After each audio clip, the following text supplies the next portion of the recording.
प्रार्थना है, परम पूज्य सुधाकर महाराज की सदा जय हो विजय हो। चरण स्पर्श महाराज। नागरिक में और नेता में अंतर होता है, प्रजा में और राजा में अंतर होता है। अभी जो हम समाधान कर रहे थे वह नागरिकों का कर रहे थे, और अब प्रश्न आया है नेता की तरफ से।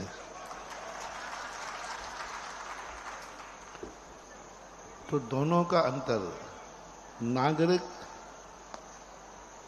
पहला अपना देखता है, फिर परिवार का देखता है, परिवार के बाद जब बचा हुआ समय है वो फिर दूसरों की तरफ देखता है, राष्ट्र की तरफ देखता है। लेकिन राजा का, गुरु का और नेता का लक्षण उल्टा होना चाहिए। राजा की नीतियों में कहा गया है चाणक्य ने कि सबसे पहले जो नेता हो, राजा हो, गुरु हो,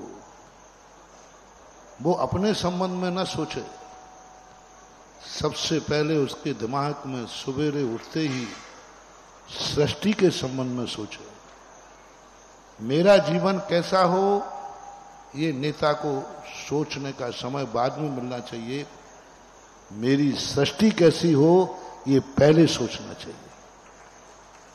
मेरा राष्ट्र कैसे हो, प्राणी मात्र कैसा हो, ये पृथ्वी, ये भूमि कैसे सस्य श्यामला हो,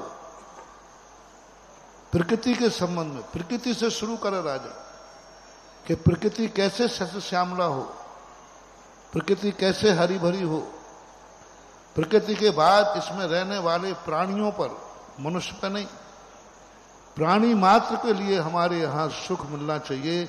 हमारे राज्य में अभी अपना नंबर नहीं आएगा, प्राणी मात्र को अपनी जिंदगी में, हमारे राज्य में प्राणी मात्र सुखी रहेगा, चाहे वो पशु हो, चाहे पक्षी हो, चाहे पेड़ हो, चाहे पौधा हो। हर व्यक्ति के सुख के संबंध में विचार करना चाहिए। उसके बाद जब समय बचे तो मानव जाति पर विचार करना चाहिए कि मानव जाति कैसी हो, मानव जाति का स्वरूप निर्धारित हो, मानव जाति के लिए चिंतन हो कि हमारी प्रजा, हमारे नागरिक कैसे सुखी हों, कैसे समृद्ध हों। इतना सब करने के बाद फिर समय बचे तो अपने परिवार के संबंध में सोचना चाहिए, और परिवार के बचने के बाद फिर यदि समय बचे, रात के बहुत थक करके बिल्कुल चूर हो चुके, जब उसके बाद भी समय बचे तो फिर स्वयं के संबंध में सोचना चाहिए। ये राजनीति और नेता का लक्षण होता है, क्योंकि उसका नाम ही है, नेता का अर्थ है जो दुनिया के संबंध में सोचता है। अभी हमने प्रजापति के संबंध में प्रश्न आया था, तब कहा था प्रजापति वह नहीं है, राजा वह नहीं है जो दूसरों पर सत्ता चलाता है, दूसरों को मालिक समझ के अपना नौकर समझता है। प्रजापति या राजा का अर्थ होता है जो दूसरों के दुखों को दूर करने के लिए अपने सारे सुखों को निछावर कर देता है, उसका नाम होता है। तो हमें भी, आपको भी यहाँ बहुत सारे कार्य ऐसे हैं। सबसे बड़ी अराजकता, पापाचार, दुराचार दूर करना है तो हमें सबसे पहले अपने पूरे एरिया को शिक्षित करना होगा। शिक्षित करने के साथ में हमें, शिक्षित करने का अर्थ है नहीं कि हम अपने बच्चों को अमेरिका भेज दें। शिक्षित करने का अर्थ है नहीं कि हम व्यवस्था बनाएं कि हमारा यहाँ का हर बच्चा इंग्लैंड में पढ़ के वकील बन के आएगा। नहीं, जो सर्वोच्च योग्य बालक हैं उनका शिक्षा का स्थान हमारे राज्य में होगा, और वहां वो पढ़ेगा संस्कार विहीन नहीं, संस्कारवान। आज सबसे बड़ा अपने दुर्भाग्य के दो चीजों में अपन फेल हो रहे हैं, जो हमेशा राष्ट्र के नाम जब हम संदेश देते हैं, जब आजादी के नाम का हम आगाज करते हैं, तब मेरी दृष्टि में हम आजाद उस दिन माने जाएंगे जब हमारे भारत के हर बच्चा पढ़ने की जिसमें योग्यता है उसकी पढ़ाई का कॉलेज भारत में होगा। उसे कोई विशेष पढ़ाई करने के लिए विदेश में नहीं झांकना। आज अपने भारत के लोग पढ़ने के लिए विदेश कितने लोग जाते हैं और कितने लोग विदेश के भारत में पढ़ने आते हैं। इससे देश की समृद्धि देखी जाती। दूसरा, हमारे देश का जब कोई बीमार हो तो बीमार व्यक्ति के लिए विदेश जाकर के इलाज न कराना पड़े, उसके इलाज के अस्पताल भारत में हो, ये सबसे बड़ा आजादी का। दूसरा, हमारे भारत के लिए सबसे बड़ा दुर्भाग्य, आज हमारे जितने अच्छे इंजीनियर, अच्छे डॉक्टर, अच्छे व्यापारी होते हैं सब विदेश चले जाते। अच्छा इंजीनियर कोई पढ़ के आया, विदेश लोग उसे कॉलेज से ही हायर कर लेते। अच्छा कोई डॉक्टर आया, सब विदेश चले जाते। और जो अच्छे जो धन कमाने वाले हैं वो सब विदेश में जाकर रहने लग जाते। विश्व में सबसे ज्यादा विश्व के अंदर एनआरआई है तो भारतीय लोग। अमेरिका तो भयभीत है कि एक दिन अमेरिका कहीं भारतीय एनआरआईयों के हाथों में न चला जाए, ऐसा ओबामा का स्टेटमेंट। ओबामा राष्ट्रपति हुआ। तो हमें यह देखना है, हमारी देश की सबसे बड़ी कंगाली ये है कि हमारे देश के एनआरआई सबसे ज्यादा विदेशों में। कितने विदेशी हमारे भारत में आकर के एनआरआई हैं, कितने विदेशी भारत में आके धंधा कर रहे हैं, कितना विदेशी आकर भारत में आजीविका चला रहा है। जब भी कोई विदेशी बाहर आया तो यहां आजीविका के लिए नहीं आया, लूटने के लिए आया। अंग्रेज जब भी भारत आए अपनी आजीविका के लिए नहीं आए थे, हमें लूटने के लिए आए थे, हमें बर्बाद करने के लिए आए थे, हमारा शोषण करने आए थे। और हमारे एनआरआई विदेश जा रहे हैं, उनको लूटने नहीं जा रहे हैं, आजीविका के लिए जा रहे हैं, उनको समृद्ध कर रहे हैं।